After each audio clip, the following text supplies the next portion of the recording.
Bine ați venit la prezentarea conacului Cristoveloni. Am ales să vizitez acest conac deoarece istoria lui se macină cu trecerea timpului. Pentru cei care nu știu, Ghidigeniul este locul făcut cunoscut de o familie de greci romanizați.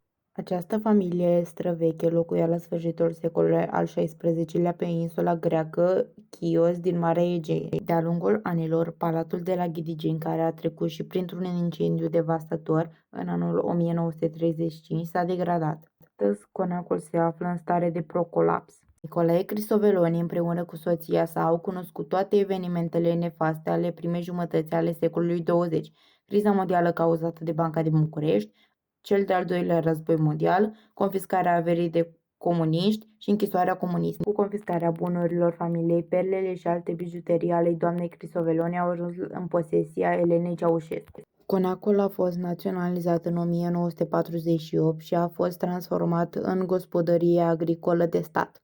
În anul 2004, moștenitorii familiei Cristoveloni au intrat din nou în posesia conacului, astăzi încercând să stopeze fenomenul de degradare.